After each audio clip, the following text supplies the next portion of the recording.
with Edward Smith and Rose DeWitt Bucater, who were both aboard the Titanic when it sank on April 15th of 1912. Edward was the captain of the ship, while Rose was in the first class.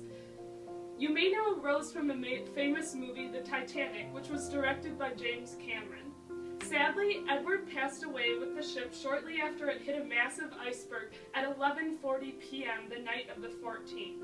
But we have brought him back to life for a special interview. Edward, how are you feeling today? Great. It's nice to be back on Earth again.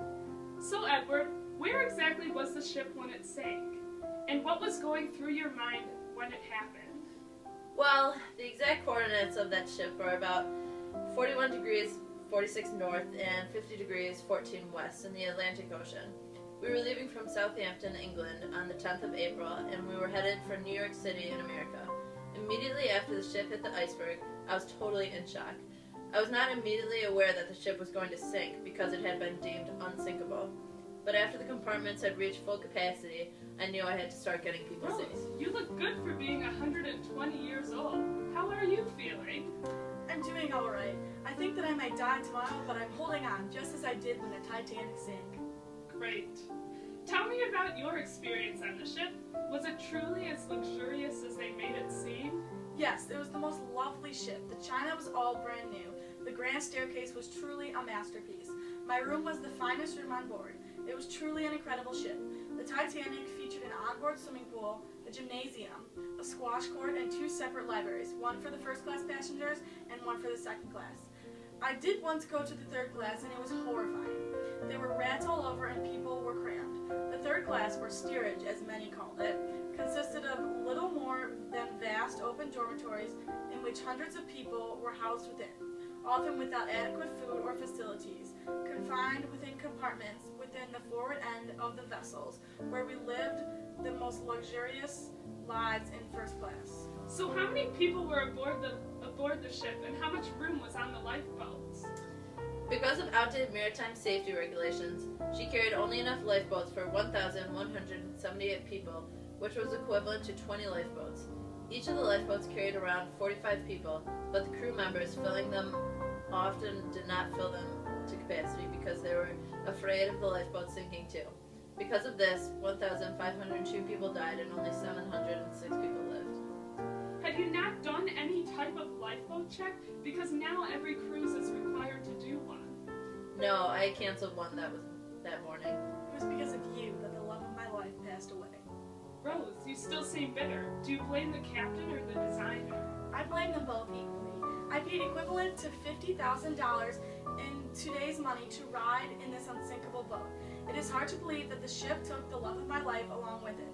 I just do not understand how it was not designed better and how we did not miss the iceberg. We did not see the iceberg because the night was unusually calm, making icebergs more difficult to see because there were no waves breaking at the bottom of the iceberg. Adding to the difficulties is the fact that crow's nest binoculars had been misplaced and there was fog in the air. We had warnings that there was an iceberg in sight, but after receiving iceberg warnings throughout the day, I changed Titanic's course, heading slightly south. However, the ship's speed was not lowered and we still hit the berg. So what was the process after the iceberg hit the ship? The designer, Thomas Andrews, surveyed the damage. The Titanic was built to remain afloat with only 4 compartments flooded. Andrews predicted that the ship had only about 1 or 2 hours before sinking. After we found this out, we woke up the passengers and began letting women and children on the lifeboats with crewmen on each of the boats to paddle. Distress rockets were also set off as a call for help and the orchestra was brought to the main deck to calm the passengers. Rose, what was your experience like as the ship began Well, to I sink? refused to board a lifeboat because I did not want to leave my love, Jack. But he forced me onto a lifeboat and I jumped off of it, refusing to leave him. After this, the ship began to sink at increasing speeds, so we ran to the front of the ship, attempting to stay out of the water. Around 2 a.m., the Titanic's bow continued to sink. The stern rose higher out of the water, placing great strain on the midsection, and the ship broke in two between the third and fourth funnels. At this time, I went down into the freezing cold water with Jack in my hand. Jack and I waited and waited in freezing water for about an hour or so until the lifeboat came back. But the lifeboat was too late for most.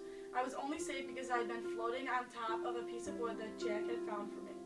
Sadly, Jack had passed away that night, he did everything he could to save me, and I knew I had to continue on for him. Wow, Rose, that's truly an incredible story. Jack seemed like an amazing man. I'm so sorry for the loss you had to incur. Edward, what happened to you as the ship sank? After all the lifeboats had been used, I was still aboard the sinking ship. After determining that there was nothing more I could do, I declared that every man was for himself. After this happened, I tried my best to stay treading water, but the water was just too cold and it got the best of me.